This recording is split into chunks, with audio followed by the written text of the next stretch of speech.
Conversamos con Jorge Angelini, es profesor de castellano, literatura y latín. Ejerce la docencia desde hace más de 35 años en Merlo, provincia de Buenos Aires, en colegios secundarios y en institutos de formación docente, y él es de larga trayectoria.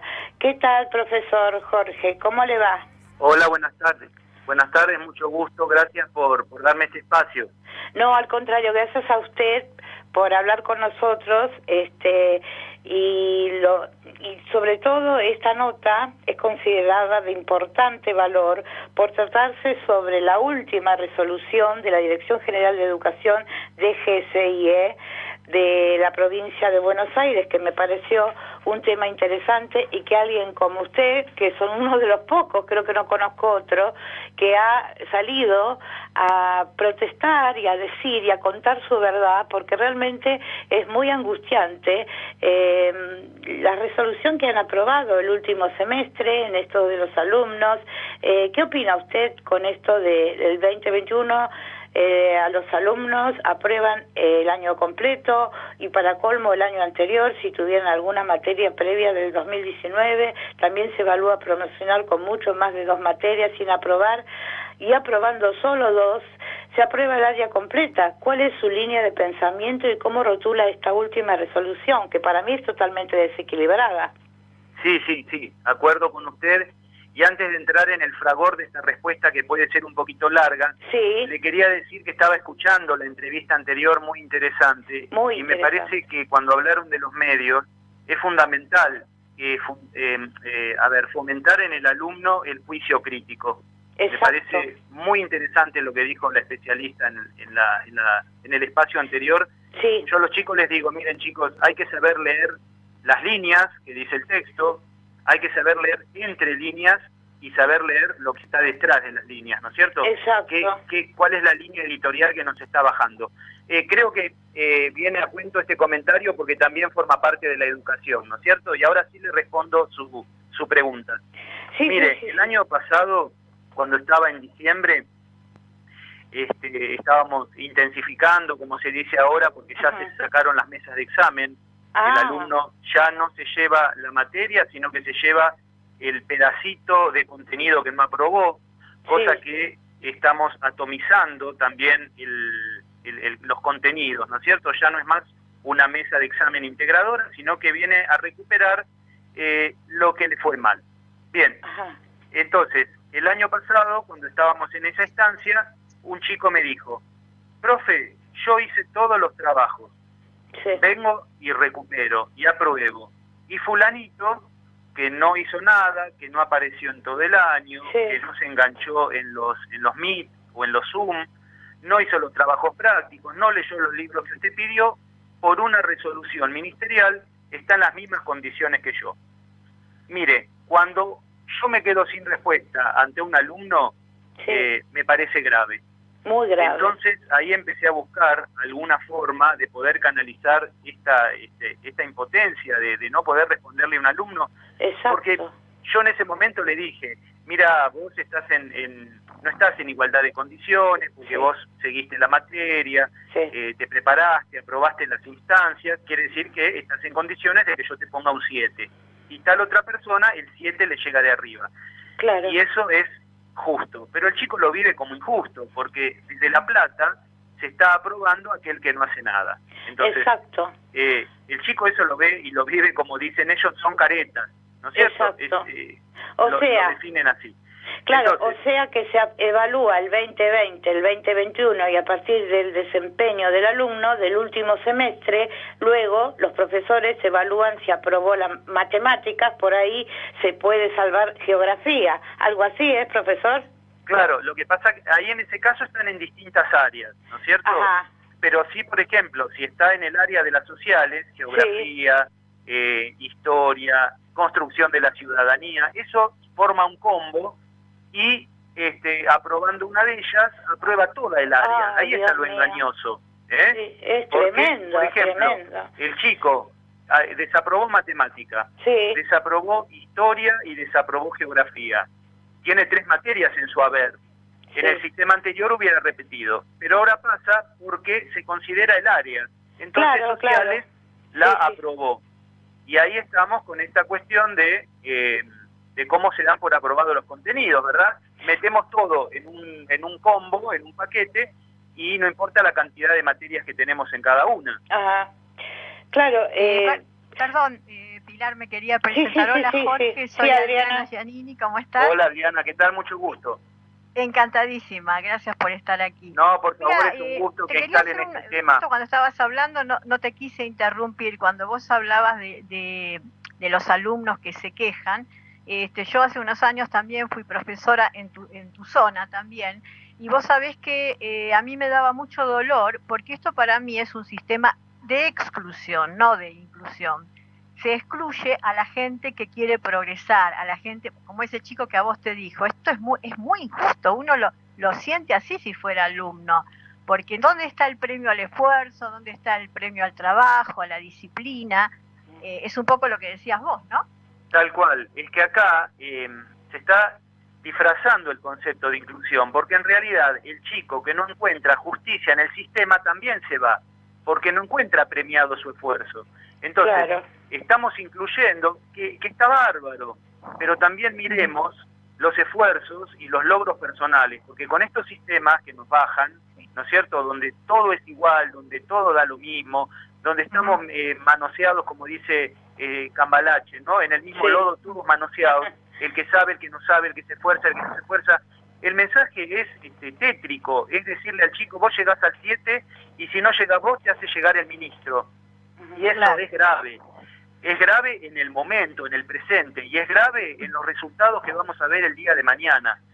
Pero en el ministerio... Vos tiraste un título, vos tiraste un título muy lindo para una nota que te hicieron para el diario. Dijiste que era una estafa darle al chico un título secundario para que después rebotara en el CBC o en el trabajo. Exacto. Título fuerte y cierto. Exacto, porque yo le digo, yo lo sentía así, cuando pensaba en decir una palabra, porque yo soy especialista en el lenguaje y a veces uno sabe con qué eufemismo puede suavizar una palabra. Yo podría haber dicho, en vez de estafa, otro término, ¿no es cierto? Pero me parece que estafa pegó porque la estafa tiene que ver con lo delincuencial. Y sinceramente, hacerle creer al chico que está habilitado para un estudio superior o para ir a una oficina a trabajar o para un trabajo, hay alumnos que no pasan la entrevista laboral, es decir, porque no saben expresarse, porque no tienen buena presentación, buena dicción, y todo eso es responsable de la escuela. Nosotros no podemos mirar para el futuro y decir, bueno, yo ahora te apruebo porque total sos un número, una estadística, y después no nos hacemos cargo de tu éxito en el futuro. Claro. Entonces uno se siente realmente que estafa. Claro, profesor, esto quiere decir que un chico o una chica salen o egresan sin los conocimientos necesarios que después requieren en la universidad o en el trabajo. Claro, y los contenidos mínimos, los saberes mínimos, no están logrados tampoco. No digamos que uno pretende la excelencia y profundización, lo mínimo indispensable. Si a nosotros nos baja la norma de que hay que aprobarlos, aunque eso mínimo no esté logrado, imagínense, estamos en una sociedad competitiva, ¿no? Y al chico no lo estamos formando para que compita, para que se haga valer, para que demuestre su saber. No, todo eso queda de lado. Entonces, obviamente que uno se siente responsable y se siente que estafa. Exactamente. Fíjese ahora que según lo que escuché las últimas noticias, sin secundario, 206 empleados nuevos van al PAMI. ¿Cómo puede ser eso, sin secundario? Entonces cada vez necesitamos menos estudio para una formación de un instituto, de de una empresa. Ya, no los piden. Entonces me parece... Exacto, porque el saber ya no es valorado. En ese caso no los piden. El saber no es valorado. Uno tiene que estar preparado, ¿no, profesor? Claro, exacto. Sí, exacto. pero vos te fijás que vos te preparaste... compañía San Nicolás creo que fue, que no pudo ingresar ninguno porque no estaban habilitados para poder desarrollar saberes mínimos. Y eso, bueno, tenemos que acusar recibo los colegios. Claro, pero es lo que corresponde, porque hace unos años atrás, o ahora, por ahí para una persona que trabaja en el supermercado, para acomodar en la góndola, el piden el título secundario, que es como el de la primaria. Ya ahora estamos a niveles facultativos con los estudios de los chicos. Y el que está estudiando en la facultad y que rindió y se consumió su vista, su energía, su tiempo, y está orgulloso de sus materias que va rindiendo, se siente como que raro, que no estudió, que le están pasando y le están otorgando títulos sin tener experiencia. Está bien que le sirve igual, porque él va a recibirse sabiendo, y el otro quizás no pueda conseguir un trabajo que pueda trabajar y desenvolverse como corresponde, pero igual es como que uno se siente mal. Exacto. ¿Qué aliciente o qué estímulo puede encontrar si desde la voz oficial bajan que da todo igual? Claro. Esto pasa en los colegios públicos y privados, y el ministerio hace cumplir la normativa. ¿Y por qué no hay quejas masivas en contra de la resolución? Yo no escucho a nadie que hable sobre este tema. No, es cierto. Hay una gran complacencia en toda la sociedad, En los directivos que reciben la normativa, primero en realidad son los inspectores que reciben el decreto, ¿no es cierto?, y tienen que aplicarlo a los directivos.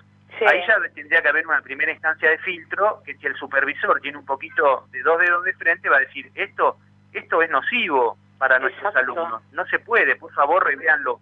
Bueno, no, es permeable, baja directamente del supervisor al director. El director tampoco ofrece mucha resistencia, porque la verdad, los directores en los colegios donde yo estoy protestan, pero no se ponen de acuerdo con otros directores para poder decir, bueno, en la región octava, por ejemplo, nos oponemos a tal resolución. Olvídese que eso pueda pasar.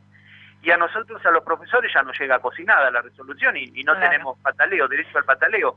Más que poder elevar la voz como ahora estoy haciendo con ustedes, o como lo hice en su momento con el diario, también, ¿no? No hay mucho lugar al disenso. No. Y perdón, a ustedes, Pilar, a ustedes se sienten escuchados por alguien, así como profesores quejándose en estos temas, o no te sentís escuchado en el ámbito de educación? No, claro. No, para nada. Nosotros, ¿y con los padres? Por ejemplo, ahora padres organizados, esta asociación. No, tampoco. No, tampoco. Ajá. No, mire, cuando yo fui entrevistado por el periódico en diciembre, había mandado la resolución que nos mandaron de La Plata a padres organizados, y nunca me contestaron.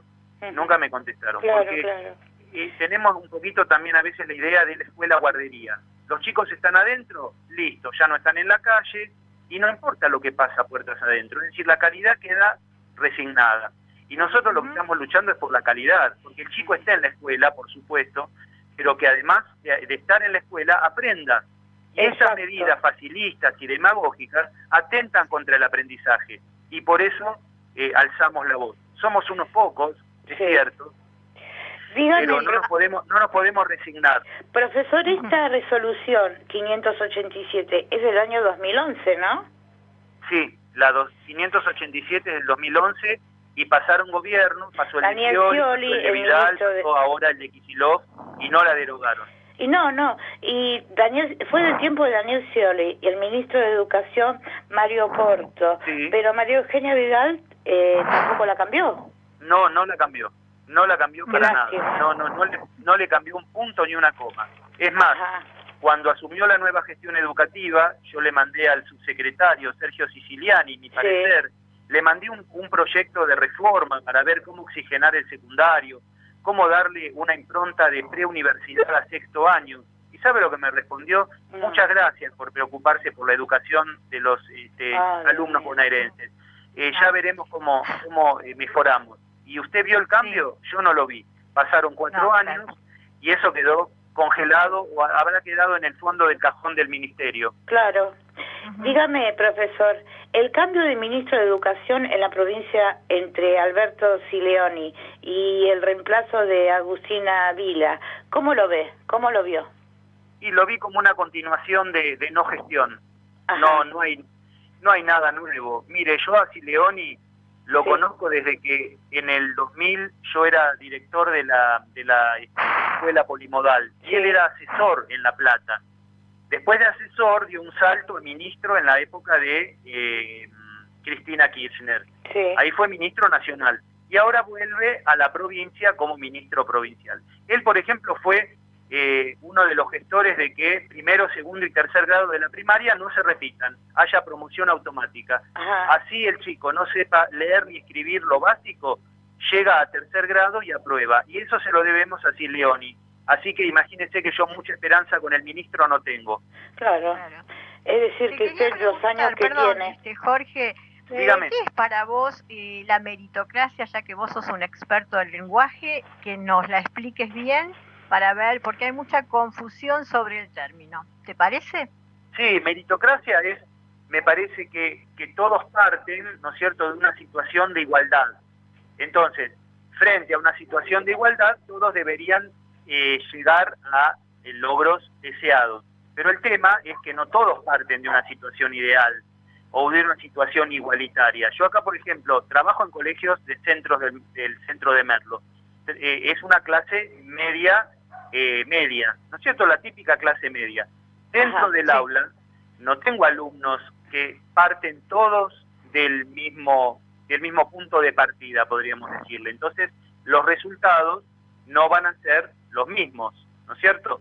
Pero lo importante es que a través del esfuerzo el chico se supere, no que le llegue de arriba la promoción, sino que él busque tratar de alcanzarla. Entonces ahí está el mérito. Yo quizás partí de situaciones desfavorables, pero gracias al esfuerzo y a la posibilidad que puedo encontrar en la escuela, me logro superar. Pero claro, desgraciadamente la palabra genera urticaria en algunos sectores políticos. Seguro, eso es decir, no inclusión, por ejemplo, cuando a mí me parece que es todo lo contrario.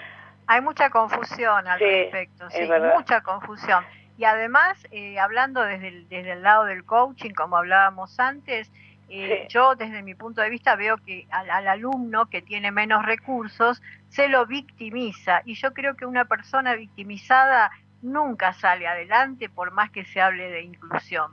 ¿Vos qué pensás? Y usted dio en la tecla de lo que yo considero. Yo digo exactamente lo mismo. Claro. Mire, desde que empezó el psicologismo barato en la educación, ¿qué es esto de victimizar al chico? El chico es víctima, es pobrecito, hay que mirar todo el proceso, porque si uno le pone un aplazo lo desmoraliza.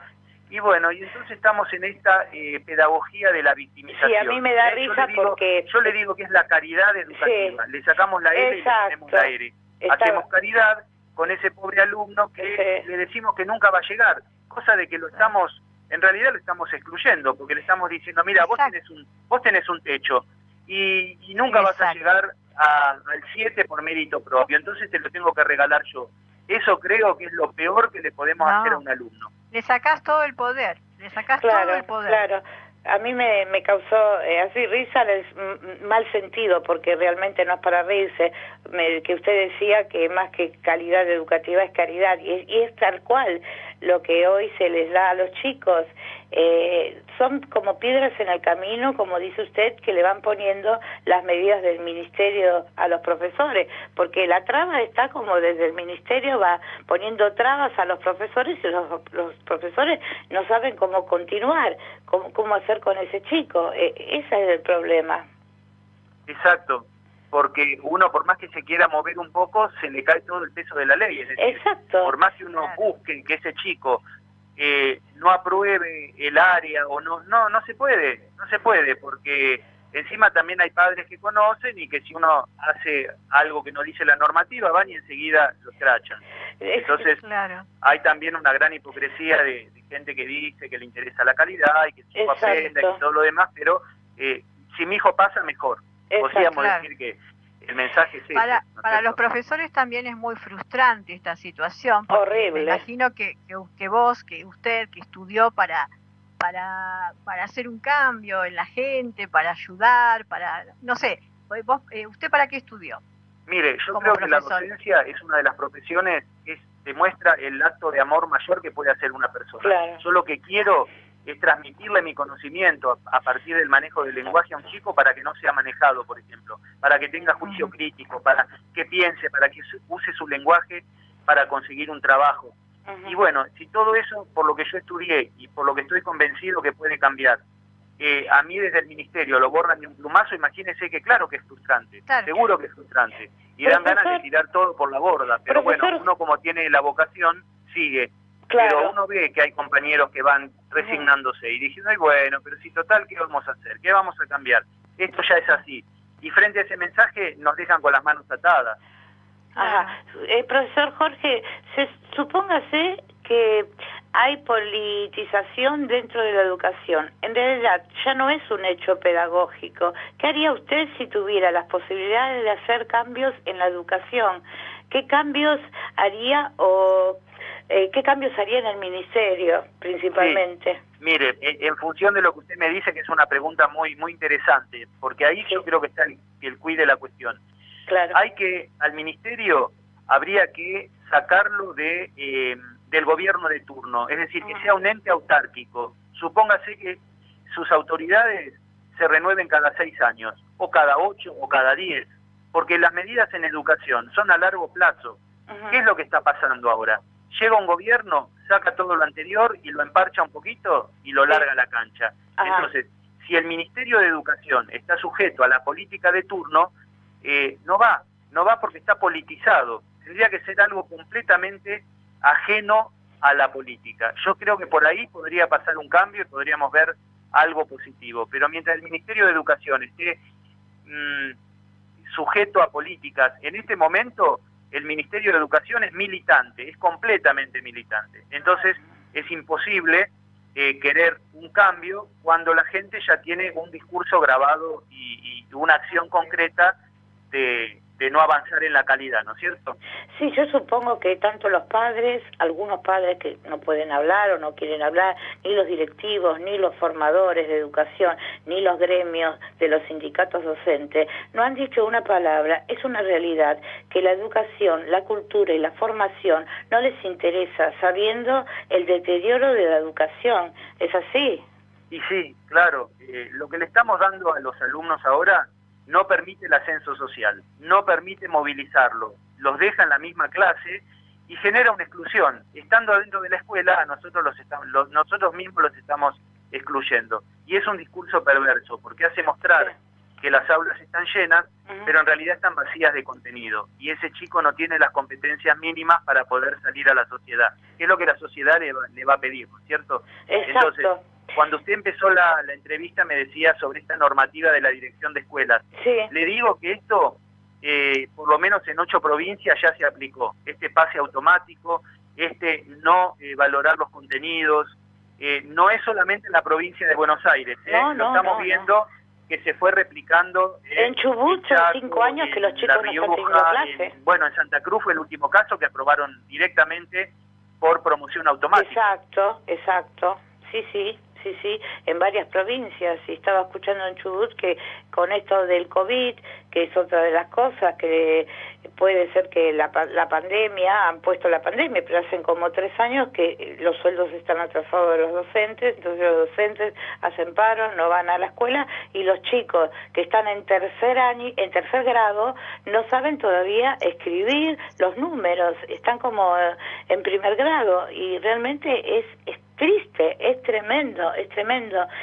También la pandemia, pienso, vino a favorecer las directivas a los profesores o docentes para que repitan menos alumnos. Ahora, si hay un área que no tienen conocimiento y algunas otras que sí, no entiendo cómo puede ser aprobar 2 áreas juntas, no entiendo. Es tal cual como usted dice, la pandemia vino a justificar lo mal que está este sistema. Entonces, en función de la pandemia se dicen que hay que hacer la promoción automática, y yo digo que esto es barrer un poquito la mugre abajo de la alfombra. Como el sistema no funciona, mostramos lo que no funciona y hacemos pasar a los chicos automáticamente. En vez de arremangarnos todos, padres, docentes, directivos, ministros, y trabajar en serio.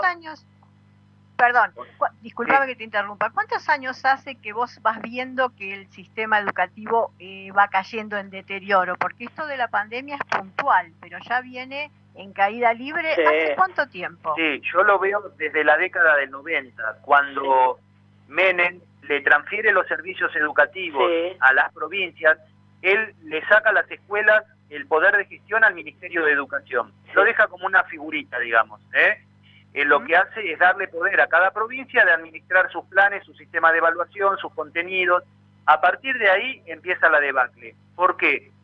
Porque después de eso, de la ley de transferencias, Dualde aplica la EGB, la Escuela General Básica, con 9 años, y la escuela polimodal, que sería el secundario, le deja 3 años, 3 raquíticos años a la educación secundaria, y a partir de ahí empieza esta flojedad, podríamos decir, del sistema. ¿Por qué? Porque la primaria se queda con 9 años para evitar la repitencia, y al secundario le deja 3 años. Y a partir de ahí es donde empieza esto, y después de ahí es parche sobre parche. Después viene la ley de educación de Filmos, que vuelve otra vez al secundario de 6 años de primaria y 6 de secundario, pero bueno, a partir de ahí estamos haciendo malabarismos. Exacto, más o menos de los años 90, como usted dice, cuando Antonio Salonia, ministro de Educación de Menem, dio marcha atrás con una medida de Alfonsín, que había sacado las notas y puesto 3 valores, alcanzó los objetivos, no alcanzó a superar los objetivos. Sí. Es decir, que desterró las notas, y este ministro vino y volvió a poner la escala de calificaciones. Son claro, bueno, ahora nosotros, por ejemplo, retomando eso, volvemos a 3 conceptos en la evaluación en este momento. Nosotros ponemos a mitad de año, vamos a evaluar el cuatrimestre con 3 conceptos. TEA, que quiere decir trayecto educativo aprobado, TEP, trayecto educativo en proceso, es decir, aquel alumno que está entre el 4 y el 6, y TED, trayecto educativo discontinuo, para el alumno que estaría aplazado, un 1, 2, un 3, pero se sacan las calificaciones nuevamente. Ajá, qué bárbaro, qué bárbaro. Entonces volvemos un poquito a esa mirada de el alcanzó, el superó y el no alcanzó. Entonces, porque la nota parece ser que estigmatiza. Entonces, si uno le dice a un chico un 2, y bueno, se desmoraliza, y entonces hay que decirle un TED, que es un trayecto educativo discontinuo. Mire, los números son claros, para los padres, para nosotros, para quien sea. Un 10 es un 10 y un 1 es un 1. Y eso es universal, y lo entienden todos. Los abuelos, los tíos, los primos y los parientes. En cambio, tratan de disfrazar lo que es la realidad de una calificación en una prueba. Ajá, ¿y cómo es más o menos, cómo se está viendo, cómo lo ve usted, el examen de ingreso a los institutos docentes ahora? Mire, ahora no hay. Desde que asumió Scioli, en realidad cuando asumió Porto en el 2010, lo sacó. Hay un curso de nivelación, pero que si el alumno dura un mes más o menos, pero el alumno ingresa directamente, lo haga o no lo haga el curso, no es vinculante. Dios. No es vinculante, es decir, puede no haber hecho el curso y el alumno ingresa igual. Qué bárbaro, qué eso después incide en la formación, porque por eso vemos después profesores que no están debidamente preparados. Totalmente, porque a veces 4 años, que es lo que dura la carrera docente, no logramos compensar los saberes que el alumno del secundario nos trae. Entonces, porque piense usted que nosotros en 4 años tenemos que dar la formación específica y la formación en la parte académica docente, con todas las materias pedagógicas, las didácticas y las materias troncales, ¿no es cierto? Lingüística, gramática, morfología, bueno, todo eso, si no hay una buena base, tenemos que construirla, y mientras construimos esa base, tenemos que estar podando contenidos. Por eso, cuando había examen de ingreso, partíamos de un piso más o menos igualitario con el cual poder construir después todos los otros contenidos que necesita un docente. Claro. Y el tema de los horarios de mesa de examen, los alumnos cumplen, van a los horarios, se presentan, ¿qué inconvenientes puede haber ahí? Mire, ahora no tenemos mesa de examen, es decir, Antes, por ejemplo, la mesa de examen empezaba a 7:30. Sí, pero... Y si el alumno llegaba a las 11 y todavía la mesa estaba constituida, había que tomarle. Es decir, no se le fomentaba la responsabilidad, el respeto al horario, el respeto al docente que está tomando, ni a sus compañeros que entraron 7:30 a rendir, porque el alumno tiene el derecho de rendir su examen. Entonces parece ser que el alumno tiene todos los derechos, pero las obligaciones ninguna. Exacto. Claro. Y esto aparte de la plaza, la verdad que la falta de disciplina no conduce a nada. Si usted llega tarde al trabajo, lo echan. O sea, es un mundo irreal donde se está viviendo en la escuela. Exacto, tal cual. Le estamos mostrando que siempre hay una oportunidad. En el secundario siempre va a tener una oportunidad. Si llega tarde, se le toma. Si no llega al contenido, se le pone un 7. Es decir, si pasaste las 28 faltas y te podés reincorporar, no quedás libre. Y después, cuando el chico egrese y ponga un pie afuera, va a ver que no puede llegar tarde a la oficina, no puede faltarle el respeto a su jefe, no puede hacer lo que se le antoje, porque va a durar poquito en ese trabajo. Entonces, como usted dice, le estamos mostrando un mundo ideal, donde no hay frustración, entonces no se lo está preparando para el mañana. Claro, y siguen los exámenes que, por ejemplo, si un chico se aplaza, puede rendir en marzo, o ya eso no existe, no, tiene que rendirlo. Ya no es más, el alumno aplazado va directo a marzo, no, ahora van todos a diciembre. Ah, todos 10 días. tienen la posibilidad, tanto el que se sacó un 6 y no llegó al 7, como el que se sacó un 1. Van todos a diciembre. Claro, para rendir una materia de todo el año y que seguro está flojo, no sirve, es muy poco tiempo, no puede rendir un chico. Antes, hasta a marzo, tenía todos los meses del verano que se sacrificaban para rendir en marzo bien. Exacto, pero usted lo dijo, se sacrificaban. Justamente. Ahora el sacrificio no cuenta, es decir, el chico lo mira como un bicho raro, si dice, mirá, no te sacrificaste, no te esforzaste. Sí. No, pero bueno, si total usted me va a tomar en diciembre. Seguro. Vale todo, es el vale todo. Seguro. Profesor Jorge Angelini, muchísimas gracias por estar con nosotros, por decir su verdad y por nosotros por escucharlo, y realmente sabemos que usted está en lo cierto y que las cosas son así, y muchas gracias por su valentía. Bueno, yo le agradezco a ustedes por instalar este tema. Ojalá los medios sigan, porque cada tanto se escucha, cada tanto se lee una nota en el diario, pero que esto no sea una estrella fugaz, porque realmente es hora de un cambio, y creo que la sociedad lo está pidiendo. Y si los medios se hacen eco de este reclamo, podríamos salir adelante todos juntos. Exacto, es lo que intentamos hacer esto. Muchas gracias, profesor Angelini. Es un honor tenerlo con nosotros. Muchísimas gracias. A ustedes, y cuando lo requieran, no tienen más que avisarme. Cómo no, muchísimas gracias. Un gusto, buenas tardes. Buenas tardes, estamos hablando con Jorge Angelini, es profesor de castellano, literatura y latín. Ejerce la docencia desde hace 35 años. Bueno, Adrianita, que lamentable.